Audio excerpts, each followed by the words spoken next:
यहाँ तक आ गया, दोबारा शुरू कर लेते हैं। मैथ्स 9 एएलपी आपका स्मार्ट सिलेबस जो है वो उसमें दो आपके जो है थ्योरम आते हैं, मसले जिसे कहते हैं। ये चैप्टर नंबर 12 में दो मसलों में से एक मसला आपका 8 नंबर का है। मतलब कि आपके दूसरे सवाल ऐसे होते हैं कि part A part B, part A भी 4 नंबर का, पार्ट बी भी 4 नंबर का, लेकिन ये वाला जो मसला है दोनों में से एक जो है, ये एक आज में जो करना है और एक जो है अभी कुछ जो कल जो है ये परसों करेंगे, उसमें एक जरूर आएगा। और इसमें जो 40 से 50% मैंने आपको बताया था कि ये तुलबा इसको छोड़ देते हैं, क्यों? कि उनको समझ नहीं आता। तो आज हम कोशिश करेंगे इसको एक आसान और इसी वे से समझने की। इसमें स्टेप्स हैं, इस इजी वे में आपने 3 स्टेप का जो है अच्छे से ख्याल रखना है। पहला स्टेप ये है कि आपने जो लिखा हुआ है उसको देखना है, क्योंकि आपकी ये डायग्राम इसी के ऊपर बेस करेगी और आपका मसला भी इसी के ऊपर प्रूफ हो। दूसरी बात आपने देखनी है कि हम लगाते हैं सारे को रट्टा, इसको भी लगा लिया इसको भी लगा लिया, नहीं, आपने इसके करने हैं 2 पार्ट। ये देखिए, एक मैंने पार्ट यहां से स्टार्ट करके यहां तक लिखा हुआ, दूसरा इसका पार्ट सबूत वाला मैंने यहां से लिखा हुआ। तो आपने क्या करना है, आपने पहले पार्ट को पहले करना है, उसके बाद आप दूसरा पार्ट जो है उसको करेंगे। पहले पार्ट में देखेंगे, पहली बात यह है कि हम इसको अच्छे से जो है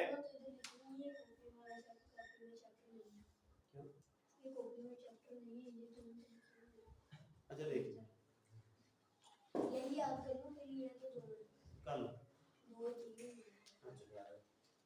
अब देखिए, अब पहला जो काम आपने ये करना है कि आपने ये देखना है कि इसको अच्छे से पढ़ना है। पढ़ने का मकसद देखिए मैं बताता हूँ क्या है। उसने कहा मसला नंबर 1 है, अगर एक नुक्ता किसी किता खाते के अमूदी, मतलब कि उसका अमूद है, ये हमारे पास अगर चीज है तो उसको अमूदी कट करता है दरमियान से, ठीक है। नासफ होता है उसको निसफ करने वाला, जैसे ये देखिए ये एक लाइन लगाता हूं तो उसका निसफ करता है तकरीबन इतना ही उधर इतना ही उधर। पर वाक्य है, एक नुक्ता है जो कि उस लाइन के ऊपर वाक्य है, किसमें? जहां पे वो बिल्कुल आधा होता है, और वो नुक्ता किता खत के सिरों से मसावियुल फासला होता है। मतलब अब देखिए मैं इसको बनाता हूं, मैंने इसको देखा कि एक नुक्ता है किसी किता खत के अमूदी नासब पर। पहली बात यह है कि उसका अमूदी नासब सी है। एक हमारे पास किता खत है ए बी, अगर आप कहते हो तो इसको मैं दोबारा बनाता हूं यहाँ पे। अगर हम ये इसको देखते हैं, देखिए इसको स्टेप बाय स्टेप बनाते हैं ताकि आपको समझ भी आए। एक किता खत है ए बी, उसका नासब मतलब निसब जो है करने वाला वो सी है, मैं लेट कर देता हूं, और यहां से एक अमूदी कट लगता है इसको, अमूदी नासब। यहां पे अमूदी नासब के ऊपर एक हमारा पी पॉइंट है, अमूदी नासब जो कि अमूदन उसको कट कर रहा है, उसके ऊपर बिल्कुल सी पॉइंट के बिल्कुल ऊपर वहां पे हमारा एक नुक्ता है, और वो किता कद के सिरों से मुसाविर फासला है, कि जिसको किता कर रहा है उसके सिरे ए से ये वाला और एक से ये वाला दोनों आपस में बराबर है, ये आपने साबित करना है। इसमें कुछ चीजें आपको दी भी होती हैं, जैसे सवाल में दी है, कुछ चीजें आपको मालूम है और कुछ आपने मालूम करनी है। अब देखिए हम देखते हैं मालूम हमें क्या है। हमें मालूम ये है कि एक किता खत ए भी है, वो एक खत जो है एल एम कहां से काट रहा है, नुक्ता सी पर इस तरह किता करता है, नुक्ता सी के ऊपर इस तरह इसको काट रहा है। मतलब ए बी हमारा जो है वो खत है, जिसको एक और खत एल और एम नुक्ता सी जो कि बिल्कुल उसके सेंटर में है, उसको इस तरह अमूदी तौर पे कट कर रहा है कि उसमें दो पीसेस बनते हैं। ए सी यहां से लेकर यहां तक ये मतमासल है, मतमासल मतलब होता है तकरीबन बराबर, मतमासल है सी बी के। जारी बात है अगर सी पॉइंट बिल्कुल दरमियान में है तो दोनों बराबर नहीं होंगे, ये टोटा और ये टोटा, तो वो कहता है ये टोटा AC और ये टोटा CB दोनों आपस में बराबर है। समझ आ गई? यहां से दूसरा पॉइंट एक और कहता है अगर ऐसा करता है ना, बिल्कुल दरमियान से कट करता है, तो वहां पे वो ये कहता है कि AB के ऊपर परपेंडिकुलर ये ड्रा करता है। देखिए ना, एक चीज बिल्कुल सीधी है तो इसको बिल्कुल एक चीज सीधी एक इधर से कट करती है, जारी बात है उसका एंगल 90 का बनेगा। सीधा जो होता है 180 का होता है, दरमियान से कट करेंगे तो आधा 90 का इधर, आधा इधर। तो दो चीजें हमें यहाँ से पता चला जब मैंने डायग्राम में देखिए, मैंने यहाँ पे C पॉइंट के ऊपर 90 का हम ये देखिए बिल्कुल मुरब्बा की शक्ल का एंगल बनाते हैं, दूसरे एंगल गोल को बनाते हैं, इसको थोड़ा मुरब्बा की तरह में, ताकि ये हमें आसानी से जो है रिकॉग्नाइज हो जाए। अब मतलूब हमें क्या है जनाब के, हमें मतलूब, ये नाम होता है लड़कों का नाम भी होता है मतलूब हुसैन। मतलूब के आपको हासिल क्या करना है, आपको चाहिए क्या? चाहिए आपको ये कि P से A तक का जो फासला है वो भी मुतमासिल होगा P से P तक। क्लियर बात होगी? इस डायग्राम को आपको समझ आ रही है सारी क्या हो रहा है? यहाँ पे अमल हमने अब करना है, हमने खुद भी तो कुछ करना है ना, ये चीजें तो हमें ऊपर बताई हुई हैं। अमल हमने ये करना है कि NM पर एक नुक्ता P लेना है और P को AB से मिला देना है। ये हमने खुद ही किया था, हालांकि उसने नहीं कहा था, वहां पे किसी जगह पे उसने नहीं कहा कि आप ऐसा करें, लेकिन हमने क्यों किया? क्योंकि हमारी इनके बगैर मसलस नहीं कंप्लीट होती। अगर ये खुले होते, फर्ज करें मैं इसको रेज करता हूँ यहाँ से, मसलस बनती थी? नहीं बनती। अब जब मैंने इसको जो है वो एक निशान लगा लिया आर्जी तौर पे, तो ये देखिए दो मसलसें बन गई, कौन सी? ACB और CPB। समझ आ गई? तो यहां तक आपने याद कर लेना है। पहला काम ये है, सारा चाहे एक दिन ना करें, सिर्फ इतना जो है आप यहां तक पहले स्टेप में करें। ठीक है जी, उम्मीद है आपको अब ये बात समझ आ गई है कि इसमें हो क्या रहा। अब आ जाते हैं दूसरी साइड पे, इसका दूसरा हिस्सा। अब जब आपने एक बात कही है तो उसके लिए देखिए साइंस में एक तरीका का होता है कि जब एक बात करते हैं तो आपको प्रूव करना पड़ता है, उसको आपको साबित करना पड़ता है कि मैंने जो कहा सही कहा। जैसे मैं कहता हूँ ये बाहर धूप है, तो मुझे साबित करना पड़ेगा, आप कैसे यकीन करेंगे? नहीं ना यकीन करेंगे। तो इसके लिए आप सबूत देंगे। सबूत दो तरह से होते हैं, एक आप बयान देते हैं, फिर उसका दलाइल भी देते हैं कि भाई धूप है, तो क्यों, मैंने क्यों कहा, मैं खुद गया था, किसी से कहा था, देखिए पिक्चर जो है, पिक्चर देख लें, ये सारा जो है, तो ये सारा कुछ आप कह दें। यहाँ पे देखिए पहली बात ये है कि आपने किसका सहारा लेना है, आपने लेना है ACB का और CPB का, दोनों को आपने कह देना है कि दोनों जो है आपस में जो है वो एक दूसरे के साथ मुताबिकत रखती है। ये निशानी किसकी होती है, याद रखें, मुताबिकत रखना कि इसका कनेक्शन इसके साथ। जारी बात है, देखो दोनों मुताबिकत किस तरह रखती हैं, ये इसका जो एक दीवार है सारी दोनों की साझी है, तो मुताबिकत रखती है ना। तो इसका मतलब कि दोनों ACB मसलस और मसलस BCP मुताबिकत रखती है दोनों आपस में। यहाँ पे तो फिर देखिए, अब देखिए मुताबिकत रखती हैं तो AC और CP हमारा आपस में मुतमासिल है। ये किसने बताया था? ये सवाल ने बताया था, तो इसको हम कहेंगे ये हमें पहले ही मालूम है। दूसरी बात कि इनके दरमियान में जो एंगल है वो देखो, इसका भी 90, इसका भी 90, मतलब बिल्कुल दरमियान से तो कट रहा है सीधा परपेंडिकुलर। तो परपेंडिकुलर जो होता है बिल्कुल 90 का एंगल मतलब लिहाजा आप कहेंगे मेजर एंगल, अगर हम एंगल को मेजर करते हैं LCA का, आप इसको C भी लिख सकते हैं, लेकिन बताने के लिए C क्योंकि दोनों तरफ है, तो आप अगर लिखते हैं इसको तो हो सकता है अगला ये समझे। आप कहते हैं अगर हम एंगल मेजर करते हैं ACP का या ACP का या BCP का, तो वो भी आपस में मुतमासिल है। देखिए मैंने एक साइड आपस में मुतमासिल बता दी, ये एंगल भी मुतमासिल बता दिया ना। यहां से उसके बाद आप ये भी देखिए कि दूसरी साइड जो है CP इसकी भी सेम है, इसकी भी सेम है। अब दोनों की दीवार इकट्ठी है, साझी है, तो दोनों की सेम नहीं होगी। तो देखिए हमने ये भी कहा कि P पीसी जो है वो पीसी दोनों इनकी दोनों की दीवारें बराबर है, दो मैंने दीवारें बराबर कर दी, एसी सीपी सीपी सीबी। तो दो साइडें जब बराबर हो जाती हैं तो फिर आपको एक पता है, चीज पता है, आपको पता है कि सी स्क्वायर बराबर होता है ए स्क्वायर जमा बी स्क्वायर, वक्र का स्क्वायर बराबर होता है कायदा स्क्वायर जमा अमूल स्क्वायर। ठीक है, तो यहां से आप जो है ये वाली जो है जिला जाविया जिला मौजूआ की मदद से आप लिखेंगे कि मसलस एसीपी मतमासल है मसलस बीसीपी के। तो यहां से मतमासल मसलसों के जो हमने मुनाजरा उसका किया, उसको आपस में हमने मुनाजरा करवाया दोनों मसलसों का, तो आप देखेंगे कि पास साबित हुआ कि अगर ये दोनों साइडें आपस में बराबर हैं, ये साइड इसकी देखिए इसकी ये साइड इसके बराबर है, ये साइड इसके बराबर है और एंगल भी इसका बराबर है, तो हमने उनका जब मुनाजरा करवाया आपस में टाकरा करवाया तो बस साबित हो गया कि जब दो साइडें आपस में बराबर हैं तो जारी बात है उनके ये जो वक्र बन रहे हैं ये भी आपस में बराबर होंगे। बस हम कहेंगे पी ए मुतमासिल है पी बी के, और ये हमने क्यों किए, क्योंकि मुतमासिल मसलसों के मुनाजरा अजला भी आपस में बराबर। बस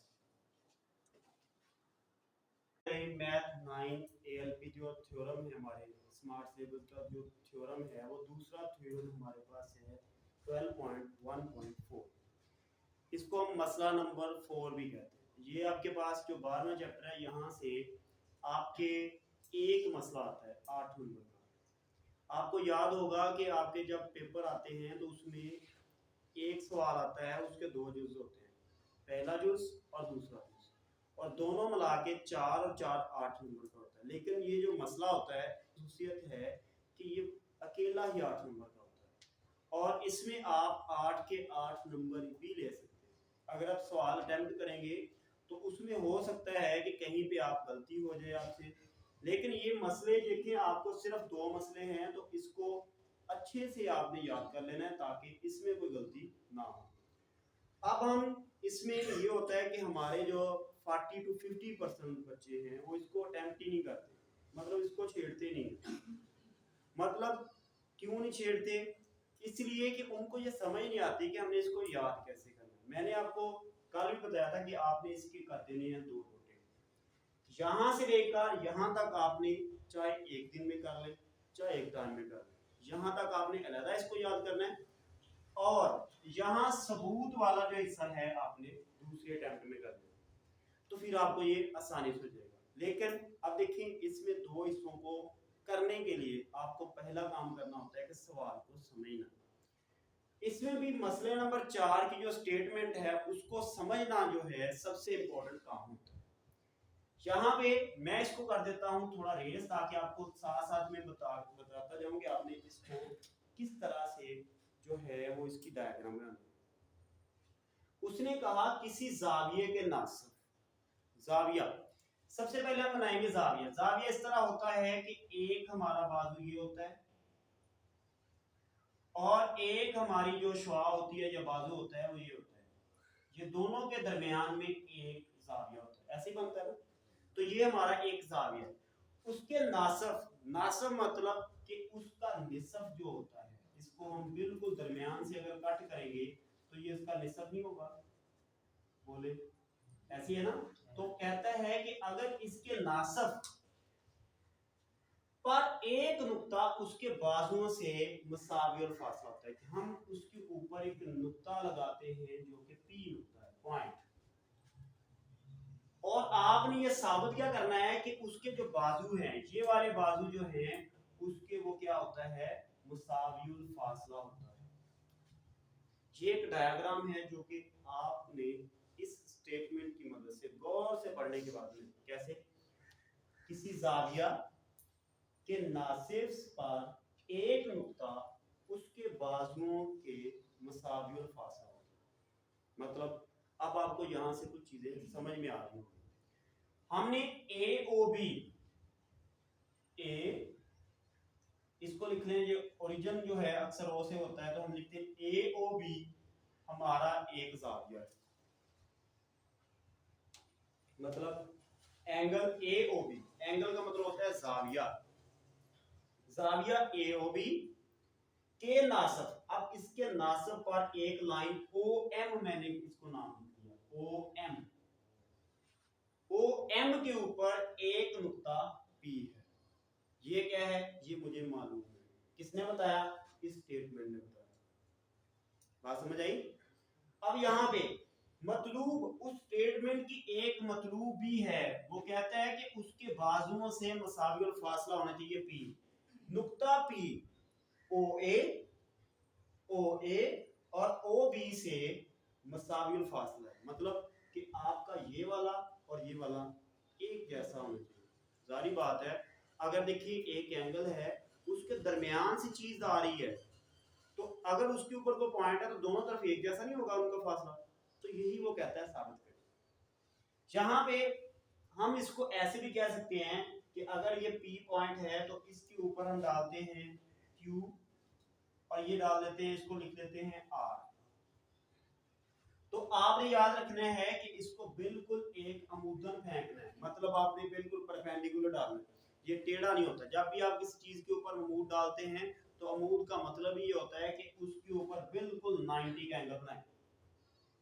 तो इसका एंगल कितना होगा, 90। सेम इसका एंगल भी R के ऊपर जो गिरेगा, R पॉइंट B के ऊपर गिरेगा, R पॉइंट के ऊपर, उसका एंगल भी 90 होगा। और आपको पता है 90 का एंगल हम गोल नहीं करते, उसको हम मरब्बे की शक्ल में लिखते हैं। तो ये हमने यहां तक कर लिया, नुक्ते हमने बता लिए, हमने मतलूब बता दिया। यहां तक इसको पहले की नुक्ते, यहां से सवाल एक रेज हुआ था कि अमल को हम ऊपर क्यों लिख सकते हैं, क्योंकि ये जो दो चीजें हैं ये हमें इस स्टेटमेंट ने बतानी है। तो हम जैसे न्यूमेरिकल करते हुए मैथ में पहले लिखते हैं गिवन डाटा और हमें चाहिए क्या, और फिर हम उसको हल करना शुरू करते हैं। समझ आई बात। तो हम इसी तरह से करेंगे कि हमें गिवन क्या है, हमें चाहिए क्या, मतलब का मतलब होता है कि वी नीड, क्या हम चाहते हैं, विच वी नीड। अब हमें क्या चाहिए कि हमने साबित करना है कि PQ बराबर है PR के, ठीक है जी। तो यहां से बराबर का मतलब मुतमासल में लेते हैं, मुतमासल तकरीबन। अमल में क्या करना है, अब आपने भी तो कुछ करना है ना, ये दो चीजें तो आपने इससे ली हैं, दो चीजें तो आपने इससे ली हैं, तो आपने क्या करना है, आपने ये करना है कि हमने OM के ऊपर एक P डालना है और उसके दो हमने OB और OA के ऊपर, OB पे और OA के ऊपर हमने अमूद फेंकने। ये फेंकने का एक मकसद है। अगर हम इसको नहीं फेंके, फर्ज करें कि ये हमने खींचने हैं इसके ऊपर अमूद, तो हम नहीं खींचते, तो हमारे पास कोई ऐसी प्रॉपर शक्ल नहीं बन रही जिससे हम कोई चीज निकाल सकते। लेकिन जैसे ही हम इसके ऊपर अमूद जो है वो ड्रा करेंगे, फेंकेंगे, तो आपके पास दो मसलसें बन जाएंगी, OQP और OPR बन गई है ना। तो अब आप कोई ना कोई फार्मूला लगा सकते हैं, क्योंकि अब मसलसों का इसके ऊपर जो है अप्लाई हो सकते हैं। तो हमने क्या किया, P से दो OB और OA पर अमूद गिराए, उससे क्या हुआ, हमारे पास जो OP है, जहां PQ जो है, सॉरी PQ जो है वो परपेंडिकुलर हो गया किसके, OB के। सॉरी यहाँ पे थोड़ा सा ये हो गया मुझे लिखते हुए कि हमने यहाँ पे Q लिख लिया और यहाँ पे R लिख लिया, क्योंकि हमने यहाँ पे ये लिखा था इसलिए मैंने डायग्राम दोबारा बनाई है, तो हो सकता है इसमें मतलब कि जो PQ है वो परपेंडिकुलर किसके ऊपर गिरा हुआ है, OB पे। समझ आई बात की। और जो PR है, PR वो किसके ऊपर है, वो OA के ऊपर परपेंडिकुलर गिरा है, हमने खुद किया, ये उसने बताया नहीं था, यहां तक उसने बताया था, यहां से आगे हमने खुद किया। ये अब आप याद कर लेंगे तो आपका पहला हिस्सा कंप्लीट, और इसके साथ ही 4 नंबर आपकी जेब में। आगे आते हैं 4 नंबर के लिए, और आपको कुछ लिखना है। जब आप तजर्बा करते हैं, कोई आप जो है कोई साइंस में कोई चीज करते हैं, कोई आप बताते हैं किसी को, तो आपको सबूत देने पड़ते हैं। जैसे मैं कहता हूँ जमीन गोल है, चिपटी नहीं है, तो मुझे उसके सबूत देने पड़ते हैं, क्योंकि अगर चिपटी होती तो क्या होता, अगर गोल है तो क्या होता है, इसीलिए हम ये भी कह सकता हूँ कि जितना मर्जी सफर करते जाए हमें लगता है कि जमीन ऐसे नीचे को जा रही है, तो इसका मतलब है गोल है। अगर चिपटी होती तो हमें लगता है कि नहीं यार तो नीचे गिर गए हम, ऐसा नहीं है। तो ये मेरा एक आपको मैं दलाइल दे रहा हूँ, सबूत दे रहा हूँ। तो वहां पे सबूत की जरूरत पड़ती है। आप एक बयान देते हैं, आप कहते हैं जमीन गोल है, उसको आप फिर दलाइल से साबित करते हैं कि क्यों कहा आपने, ठीक है। तो ये एक साइंसी तरीका है। तो अब देखिए बयानात में सबसे पहले कि हमने जब एक डायग्राम बना ली है तो हमें पता चल गया है कि पी ओ क्यू ये एक मसलस है जो कि पी ओ आर के मुताबिकत रखती है। मुताबिकत का आपको साइन याद रखें, ये होता है दोनों के साथ तल्लक रखना। इसका इसके साथ तल्लक है, कौन सा तल्लक है, ओपी, दोनों जुड़ी हुई ना इसके साथ, पड़ोसी हैं और दोनों दीवार साझी है। समझ आ रही है? अच्छा, मतलब कि आपकी मसलस पी ओ क्यू की मुताबिकत है किससे, पी ओ आर से। ये हमने यहां से देखा। देखने के बाद हमने देखा कि उसमें एक चीज मुश्तरक आई है, दीवार उनकी साझी कौन सी है, ओपी। ओपी दोनों का आपस में मतमासल है, बराबर है। देखो ओपी उसी पॉइंट से ये निकला, उसी पॉइंट से ये निकला। ये तो नहीं है कि ये थोड़ा लंबा है ये थोड़ा पीछे, ऐसा नहीं है। दोनों की दीवार एक जैसी, दोनों का पॉइंट एक पॉइंट, तो आपस में ओपी का बिल्कुल बराबर होगा, मतलब मतमासल होगा। फिर हमने ये कहा कि अगर हम ऐसा है तो इसका मतलब है पी क्यू ओ। अब गौर से देखिए, जो आपने गिराया था वो 90 का था, हम कहते हैं इसमें कि एंगल इसमें 90 का नहीं है दोनों का। देखो पी क्यू ओ इसके दरमियान में एंगल ये वाला कितने का है, 90 का है। और पी आर ओ इसके दरमियान में एंगल कितना है, तो इसका मतलब है दोनों के एंगल भी आपस में मतमासल निकल आए। मतलब P Q O P R O, समझ आ गई है? दोनों के एंगल भी आपस में मतमासल निकल आए हैं। तो फिर हमें मालूम होगी एक बात कि जब दोनों के ये एंगल बराबर हैं तो पी ओ आर भी बराबर होगा एंगल, और पी ओ क्यू भी बराबर होगा। तो हमने कहा अगर वो एंगल आपस बराबर हैं तो आपके मालूम हो गया कि पी क्यू ओ और P O R, P Q O, sorry हम इसको ऐसे लिखेंगे कि हम इसको लिखेंगे P O Q, P O Q, P O Q, ये मतमासल किसके होगा, पी ओ आर। ये हमें मालूम कैसे, क्योंकि उसने बताया था कि नासब है। अगर ये 90 का एंगल है या 180 का है तो इसके बिल्कुल नासब करना है हमने, 90 ऊपर होगा 90, समझ आई बात की। तो यहाँ पे हमने ये भी कहा कि ये दोनों भी एंगल बराबर। अब यहाँ पे हमने दो बातें की, एक एंगल, दो एंगल, तीसरी साइड। आप लिखेंगे जिला, एक जिला, एक जाविया और एक जाविया। मतमासल है एक जिला, एक जिला, एक जाविया और एक जाविया। जिला जाविया जाविया मुतमासिल है जिला जाविया जाविया। आप समझ रहे हैं ये जिला जाविया जाविया वगैरह क्यों लिखते हैं, क्योंकि इसमें हमारे पास एक जिला मालूम है हमें, दो जाविये, एक जाविया और ये जाविया, और मुतमासिल भी हैं। ये जिला भी आपस में मुतमासिल दोनों का, ये दोनों के जाविये भी आपस में मुताबिकत रखते हैं, मुतमासिल हैं, और तीसरा जाविया भी उनका आपस में मुतमासिल है। जिला जाविया जाविया मुतमासिल है जिला जाविया जाविया के। तो यहां से हमने साबित कर दिया कि पी ओ क्यू मसलस मुतमासिल है पी ओ आर। जब देखें एक मसलस है उसकी एक साइड भी आपस में मुतमासिल है, दोनों एंगल भी आपस में मुतमासिल है, तो सीधी बात है वो भी आपस में मसलस सारी की सारी आपस में मुतमासिल है। जब मुतमासिल है तो ये उसकी दोनों साइडें भी आपस में मुतमासिल होंगी। तो हम कहेंगे मुतमासिल मसलसों के मुतनाज़रा जो है, मुतनाज़रा होते हैं कि आपका जिसके साथ टाकरा होता है, इस साइड का इसके साथ टाकरा है, तो उनके मतनाजरा भी आपस में मतमासल होते हैं और